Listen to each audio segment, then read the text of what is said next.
کڑی دھوپ کا سایہ بانوں کو کبھی چھاؤں میں بیٹھا نہیں دیکھا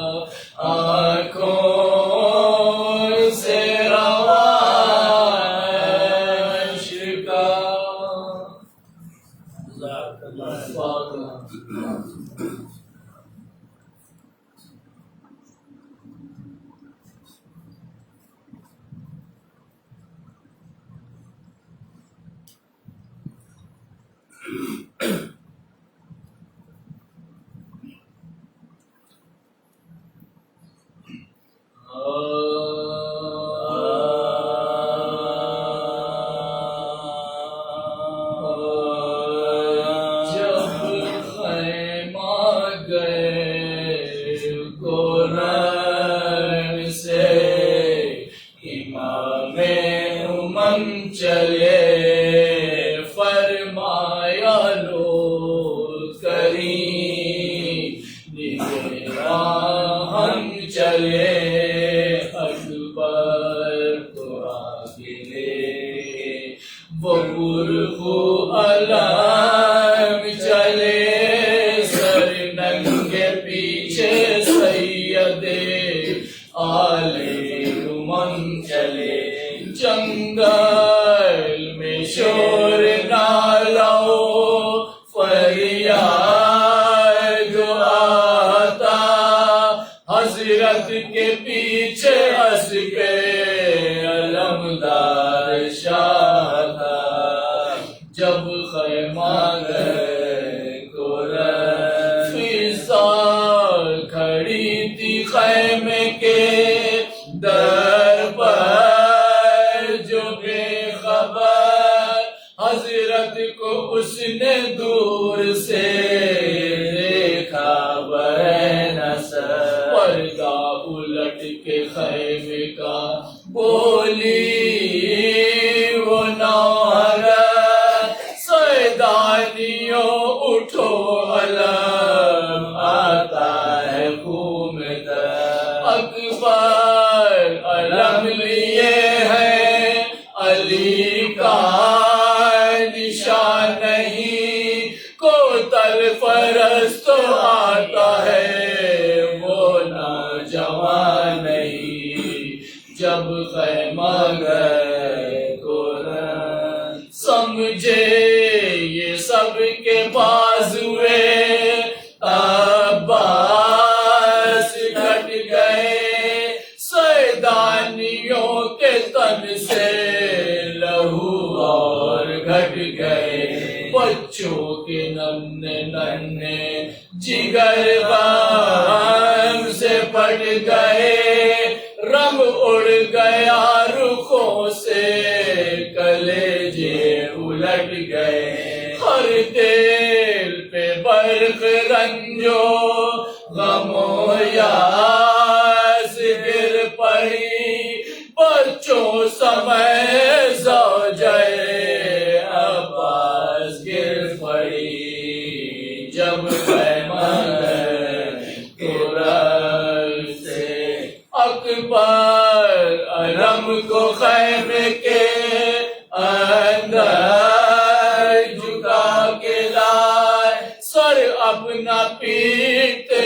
ہوئے گھر میں حسین چلاتے تھے کہ بھائی کو بھائی کہاں سے بھائی عاشق نے ساتھ چھوڑ دیا میرا ہائے ہائے چھینا اجل نے ہم سے ہمارے دلیر کو لو بیویوں ترائی میں چھوڑا شیر کو جب خیمہ گئے قرآن زیرے علم تازہ جائے عباس کا یہ ماتھا بھرا تھا خاک سے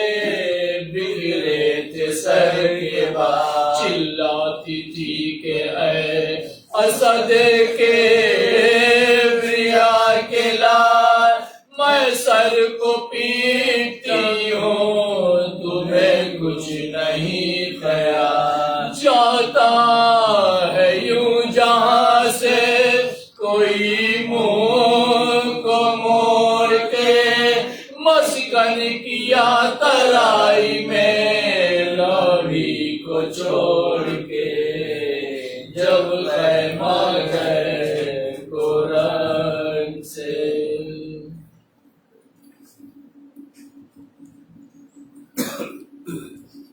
اللهم صل على محمد وعلى آل محمد.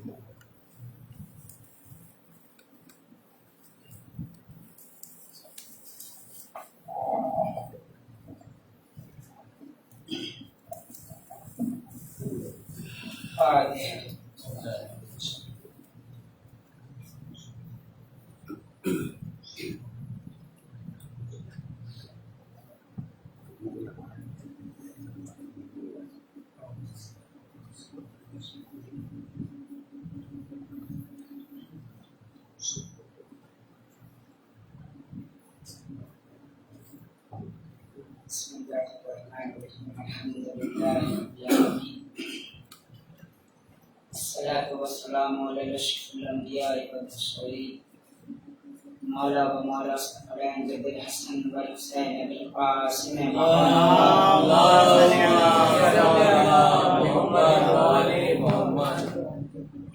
بسم الله الرحمن الرحيم. الصلاة على المؤمن سرکار دو عالم رسول خدا ارشاد فرماتے ہیں کہ نماز مومن کی معراج ہے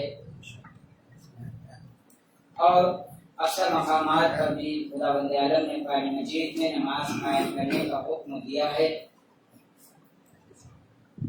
نماز دین کا ستون ہے، نماز برائیوں سے بچاتی ہے، نماز مصیبتوں سے بچاتی ہے اور نماز پڑھنے سے رزق میں برکت ہوتی ہے. یعنی تاریخ میں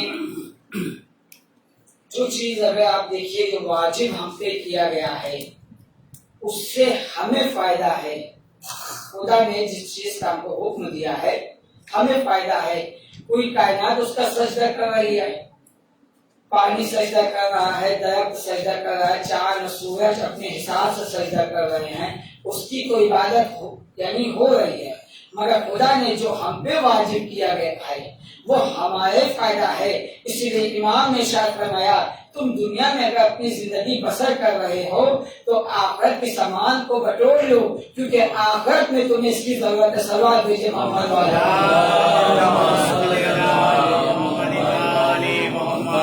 اتنی حدیثیں ہیں نمازی کی شان میں. جو لوگ خدا کی عبادت کرتے ہیں بہت سی حدیثیں ہیں. اس میں رسول خدا نے ایک حدیث میں ارشاد فرمایا کہ جب کوئی شخص نماز کے مصلی پہ آتا ہے یہ نیت کرے کہ اب ہم تکبیر کہنے جا رہے ہیں تو کوئی کائنات اس کے حق میں استغفار کرتی ہے.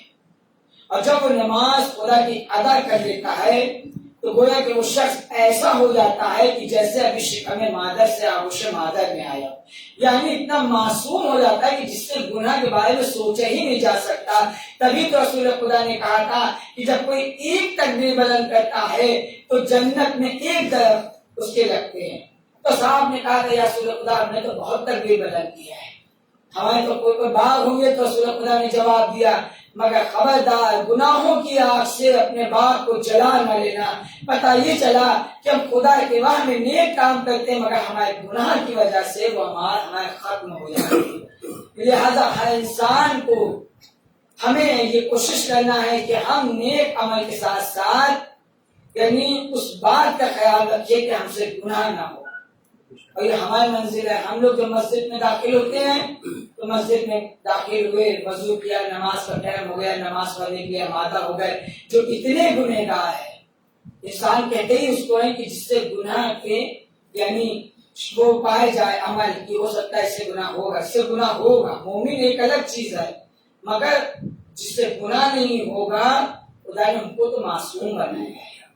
تو اب کیا ہوا، ہم جب جاتے مصلی پہ تو نماز ادا کرنے کے لیے، مگر جب امام علی وضو کرتے ہیں تو اصحاب دیکھتے رہتے ہیں۔ لیکن ایک اصحاب نے سوال کیا، مولا آپ جب بھی وضو کرتے ہیں تو آپ کا جسم کانپتا ہے، اللہ کی کیا وجہ ہے؟ تو آپ نے ارشاد فرمایا کہ دیکھو یہ منزل جو ہے جب وضو کیا جاتا ہے تو یہ منزل کے بعد خدا سے قریب ہونے والی منزل آنے والی ہے، تو اس لیے ہم کہتے ہیں کہ اب اپنے خدا کے بارگاہ کے سامنے جانا ہے۔ اسی لیے حدیثوں میں ملتا ہے کہ اگر تم چاہتے ہو کہ خدا سے بات کرو تو نماز ادا کرو، اگر تم یہ چاہتے ہو کہ خدا تم سے بات کرے تو قرآن کی تلاوت کیا کرو۔ صلی اللہ علیہ وسلم۔ چھٹے امام جعفر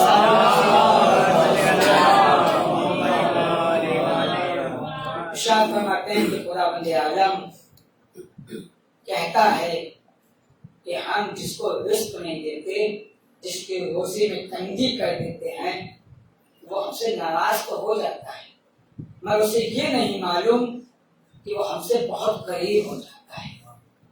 مگر جس کے رزق میں ہم اضافہ کر دیتے ہیں، دولت دے دیتے ہیں، وہ خوش تو ہم سے ہو جاتا ہے، مگر اسے یہ نہیں معلوم کہ وہ ہم سے دور ہو جاتا ہے۔ امام نے جو بات کہا اس کے واقعی تفصیل سے لکھے ہوئے ہیں۔ رسول خدا جب مسجد میں آتے تھے نماز ادا کرنے، کیا دیکھتے تھے کہ ایک صحابی ہے، ایک شخص ہے جو مسجد میں نمازوں کو اس طریقے سے ادا کرتا ہے کہ آپ اس سے خود کہتے تھے کہ تم عبادت کرتے ہو۔ مگر کیا ہوا، رسول خدا سے ایک دن اس نے کہا کہ رسول خدا میں بہت پریشان رہتا ہوں، میرے پاس کوئی کام نہیں ہے، میرے رزق میں برکت نہیں ہے، اور بس خدا کی عبادت کرتے رہتے ہیں۔ تو کائنات کے رسول نے اس نے کہا کہ میں پریشان ہوں، میرے پاس کوئی رزق نہیں ہے، کوئی میرا کاروبار نہیں ہے۔ تو کائنات کے رسول نے اسے چند دینار دیا، وہ کہا کہ تم جو ہے اس سے جو ہے تجارت کرو، اس سامان لو، اس کو بیچو، تمہارے رزق میں خدا برکت دے گا۔ اب اس نے کیا کیا کہ اسی رقم سے ایک دمبا خریدا، اس سے اس نے بیچا، اس طریقے سے 1 سے 2 ہوا، 2 سے 3 ہوا، اور پھر وہ بہت بڑا تاجر بن گیا۔ مگر جیسے جیسے اس کا بزنس ہلکا تھا، یعنی کام، وہ مسجد میں دکھائی دے، کبھی 5 وقت کی نماز میں دکھائی دیا، پھر کیا ہوا، کبھی 1 وقت میں دکھائی دیا، پھر ایک دن آیا، ایک دن نہیں دکھائی دیا۔ اسی طریقے سے لمحہ لمحہ دن گزرتا چلا گیا، ایک دن وہ آ گیا کہ وہ کسی دن نہیں دکھائی دیا۔ اب رسول خدا 1 دن دیکھ رہے ہیں، 2 دن دیکھ رہے ہیں، بہت پریشان ہوئے۔ ایک دن اصحاب سے پوچھا کہ بتاؤ فلاں فلاں جگہ ایک شخص رہتا ہے، اس کا یہ نام ہے، کیا وہ مسجد میں نہیں آتا نماز ادا کرنے؟ ہم نے تو اسے دیکھا ہے۔ لوگوں نے کہا نہیں رسول خدا اب وہ نہیں آتا، ہاں وہ اس کی وہاں پہ وہ کاروبار کرتا ہے، وہاں اس کا وہ ہے، وہاں وہ ملے گا۔ آپ نے کہا اس سے جا کے کہو کہ جیسے خدا کی عبادت کرتے تھے ویسے آ کے خدا کی عبادت کرو۔ اس نے ایک دن کہلوا دیا کہ کہہ دیجیے گا میرے پاس وقت نہیں ہے، یعنی ایک تاجر ہو گیا ہے، اس کے پاس وقت نہیں ہے۔ اب یہاں پہ جو امام نے کہا ہے، یہاں پہ سمجھ میں آیا کہ امام نے کہا تھا کہ خدا نے ارشاد فرمایا ہے کہ ہم جس کو رزق نہیں دیتے وہ ناراض تو ہوتا ہے، مگر اسے یہ نہیں معلوم کہ اس کا یہ رزق نہ ملنا اس کو میرے قریب رکھے ہوئے ہے، مگر جس کو دولت دے دیتے وہ مجھ سے دور ہو جاتا ہے۔ تب دولت آ گئی تو بہت یعنی عبادت سے دور ہو گیا، مگر رسول خدا نے ایک دن پھر پیغام پہنچوایا، اس سے کہو کہ وہ آئے، واپس آئے، خدا کی عبادت کے رسول اس سے ملنا چاہتے ہیں۔ جب بہت کہا گیا تو وہ آئے تو رسول خدا نے کہا کہ یہ بتاؤ کہ تم پہلے تو بہت عبادت کرتے تھے، اب جب سے تمہارے حالات صحیح ہو گئے تو تم نے عبادت کو کر دیا؟ جس نے تمہیں رزق دیا، جس نے تمہیں یہ کاروبار میں کامیابی دی، تم نے اپنے خدا کو اپنے رسول کو بلا دیا۔ اس نے کیا کیا کہ کہا کہ میرے پاس وقت میں، رسول خدا نے کہا جو دینار ہم نے تمہیں دیا تھا وہ ہمیں واپس کر۔ اب اس نے وہ دینار واپس کر دیا، جو رسول خدا نے دیا تھا اس میں برکت تھی، مگر جب رسول خدا نے واپس لے لیا تو اس سے اس کی برکت ختم ہو گئی۔ اب کیا ہوا، دھیمے دھیمے اس کا کاروبار ایک دم ہلکا چلے گا، مگر وہ پلٹ کے واپس آیا. اس نے کہا یا رسول خدا ہم اپنے غلطیوں کی معافی مانگتے ہیں اور آپ اپنے خدا سے دعا کیجیے کہ ہمیں ہدایت نصیب کرے. پتہ یہ چلا کہ اگر کوئی انسان کو دولت ملی ہے تو شکر خدا کرے, جتنا سجدہ خالق میں رکھتا جائے خدا اس کو اتنا بلند کرتا چلا جائے.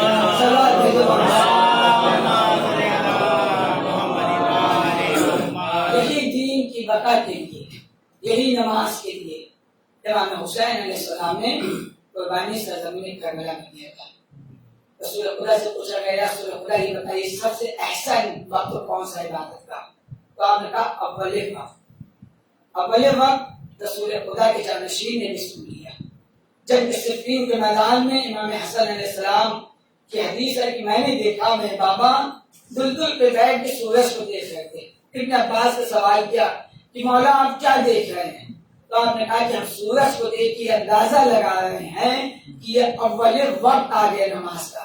پوچھا کیا نماز قائم ہوگی؟ کہا ہاں. کہا مولا ادھر دشمن ہے, تیر چل رہی ہے اور لوگ ہماری جان یعنی لے لیں گے. تو آپ نے کہا ابن عباس اسی دین کو بچانے کے لیے ہم اس میدان میں آئے ہیں. وہ اور لوگ ہوتے ہیں جو اپنی جان کو بچا کے اور دین کو سامنے پیش کر دیتے ہیں. وہ علی اولاد علی ہیں جو اپنے دین کو بچانے کے لیے اپنے کو آگے پیش کر دیتے. صلوات بھیجے محمد کربلا کے میدان میں امام حسین علیہ السلام نے بھی یہی کہا تھا کہ اب ہمیں اتنی مہلت دے دیا جائے تاکہ ہم اپنے خدا کی عبادت کریں. امام حسین مدینے سے جب چلے ہیں, مدینہ ہر انسان کو اپنا وطن سب کو عزیز ہوتا ہے, چاہے اس کا ذاتی مکان ہو چاہے اس کا ذاتی مکان نہ ہو, اسے اس گھڑی سے محبت ہو جاتی ہے. مگر جس وطن میں امام حسین پلے, جہاں نانا کے قبر, جہاں ماں دفن, جہاں بھائی دفن, جہاں نانا کے اسلام کی نشانیاں ہیں, وہاں سے حسین کو جانا ہے. امام حسین علیہ السلام نماز ادا کرنے کے بعد نانا کی تربت پہ آ کے قرآن مجید کی تلاوت کرتے ہیں. ایک دن آپ نے عالم خواب میں دیکھا کہ یہ پیغام آیا کہ اے حسین اب مدینے پر الوداع کہہ دو.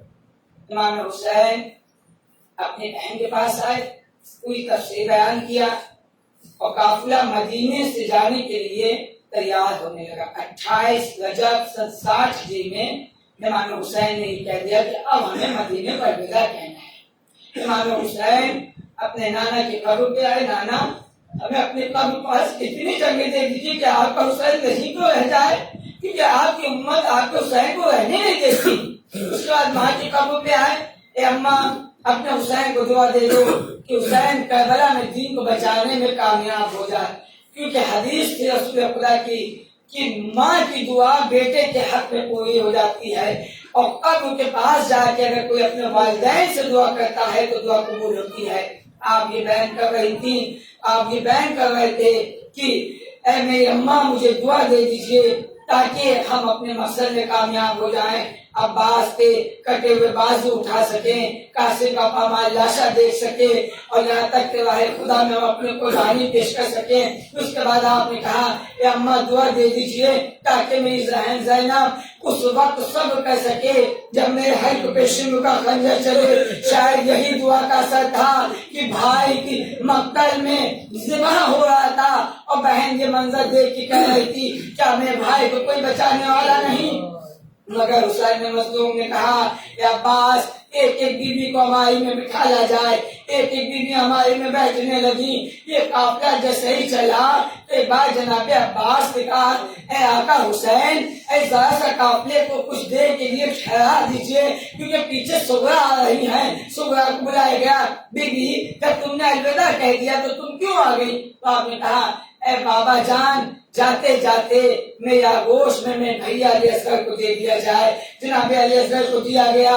مگر ایک وقت وہ آیا کہ امام جب علی اصغر کی لہر بنا کے بیٹھے تھے تو آپ کے کانوں میں کسی کی سلام کی آواز آئی. شاعر نے کہا یہ تو نہیں کہا کہ شہ مشرقین ہوں, مولا نے سر جھکا دے گا میں حسین ہوں. حسین نے کہا کون ہے بھائی جو مصیبت کے وقت مجھے سلام کر رہا ہے؟ کہا میں قاصد صغرا ہوں. حسین نے خط کو لیا, بوسہ دیا, لکھا تھا چچا بھی بھول گئے, اکبر بھی لینے نہیں آئے, اور میرے بابا کیا آپ بھی مجھے بھلا, آپ نے بھی مجھے بھلا دیا. حسین خط کو دیکھ رہے تھے، کیا دیکھا؟ کہا صرف خیمے کی جانب دیکھا تھا۔ حسین نے کہا خیمے کی جانب کیوں دیکھتے ہو؟ کہا مولا ایک الفاظ آپ کی بیٹی نے وہ زبانی کہا ہے۔ کہا وہ کیا کہا ہے؟ کہا کہ خیمے کے پاس ایک بچہ ہوگا، اسے اٹھا کے پیار کر لینا، وہ میرا بھائی علی اصغر ہوگا۔ حسین نے کہا اس بچے کو اے خیمے پہ نہ ڈھونڈو، ابھی تو میں قبر بنا کے بیٹھا ہوں، یہ قبر اسی بچے کی ہے۔ حسین نے راہ خدا میں آخر قربانی پیش کر دیا۔ اب حسین کے خیمے میں آگے بس اے تم بیمار ہو، کہاں جا رہے ہو؟ کہا پھوپھی اما آپ نے دیکھا نہیں؟ کہا بابا، اور اس کے بعد آپ سوار ہوئے، مقتل میں آئے وہ جہاد کیا، مگر ہاں حسین کی شہادت کے بعد حسین کے لال نے منظر دیکھا جو ایک باپ کا لاشا بیٹے کو خدا نہ دکھائے، بکھرا ہوا لاشا تھا۔ اے سید سجاد نے کہا اے پھوپھی اما، اے لوگوں کے لاشوں کو اٹھا لیا گیا، میرے باپ کا لاشا دیکھو کفن جلتی ہوئی زمین پہ ہے، ہاتھوں میں ہتھیلیاں ہیں، پیروں میں زنجیر ہے، گلے میں توق ہے۔ آئے سید سجاد یہ لٹا ہوا قافلہ کیسے لے کے چلے؟ کوئی کہنے والا نہیں، یہ اہل بیت کی طرف ہے، انہیں سر بحران گلیوں پوچھو بھی نہ لے جاؤ۔ ماتم حسین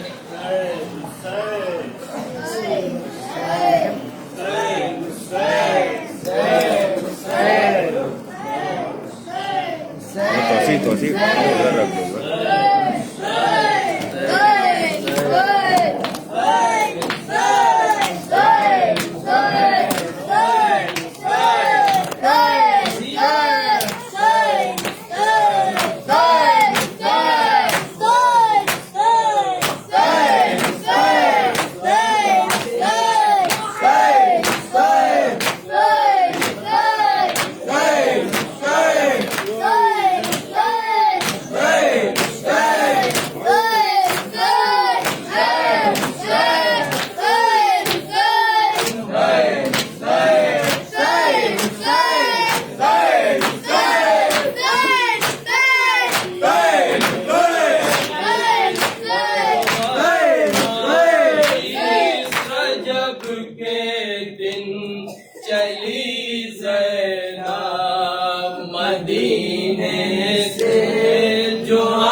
دیا ایک خاص صدقہ بھائی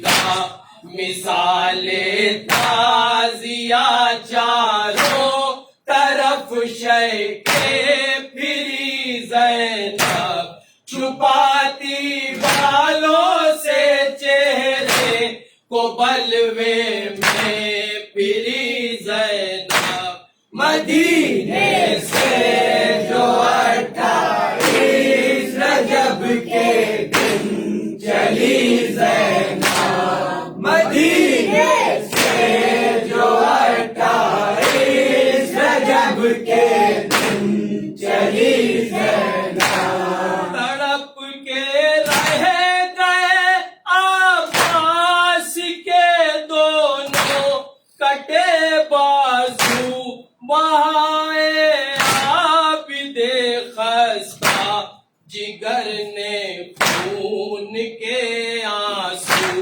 پسے گردن سے سر افسوس جب باندھی گئی زینب چھپائے بالوں سے چہرے کو بلوے میں پھری زینب مدینے سے جو 28 رجب کے دن چلی زینب مدینے سے جو 28 رجب کے دن چلی زینب تلایا پھرتی تھی شام غریبہ میں وہ جب مضطر علی آئے لگا کے سینے سے کہنے لگے رو کر تو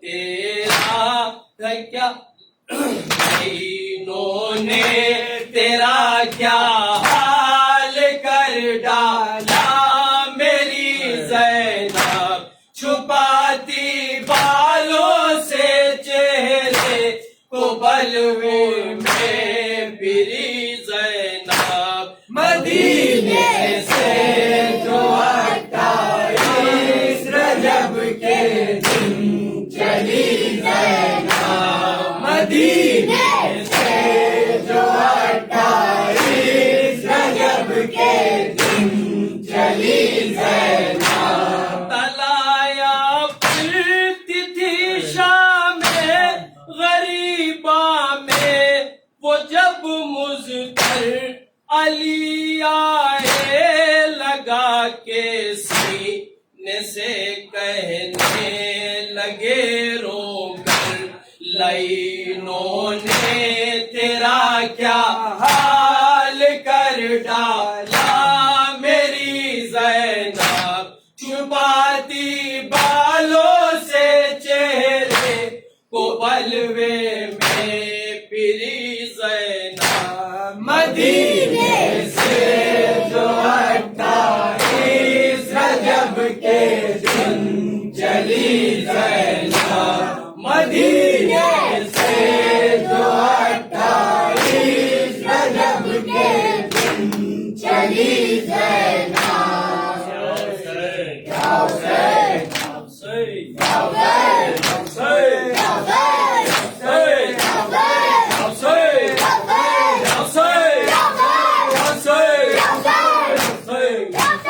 جب شام غریبہ کا اثر پھیلا فضا میں ڈوبی ہوئی تکلیف میں عابد کی صدا تھی میں جکڑا ہوا تو کو سلاسل میں چلا ہوں اے کرب بلا مجھ کو بتا کوئی خطا تھی بتا کوئی خطا کی زنجیر کو سنبھالے یا چوک کو سنبھالے زنجیر کو سنبھالے یا چوک کو سنبھالے زنجیر کو سنبھالے یا چوک کو سنبھالے سجاد کیا کرے اب اے کربلا بتا دے اے کربلا بتا دے زنجیر کو سنبھالے یا چوک کو سنبھالے زنجیر کو سنبھالے یا چوک کو سنبھالے راہوں میں خار ہے سو پیروں میں آبلے ہیں دردے ہیں پیٹھ پر تو آنکھوں میں رت جلے ہیں رخسار خون دل کے اشکوں سے دھل چکے ہیں اشکوں سے دھل چکے ہیں زنجیر کو سنبھالے یا چوک کو سنبھالے زنجیر کو سنبھالے یا چوک کو سنبھالے لاشیں بچھے ہوئے ہیں میدان کربلا میں بیمار کیا کرے اب اس غم کی انتہا میں اٹھے ہیں ہاتھ پھر بھی سجاد کی دعا میں سجاد کی دعا میں زنجیر کو سنبھالے یا چوک کو سنبھالے زنجیر کو سنبھالے یا چوک کو سنبھالے نئے سے پہ پڑھ رہے ہیں قرآن شاہ والا بازو کٹا چکا ہے اطہار کا سہارا پامال ہو گیا ہے ابن حسن کا لاشا ابن حسن کا لاشا زنجیر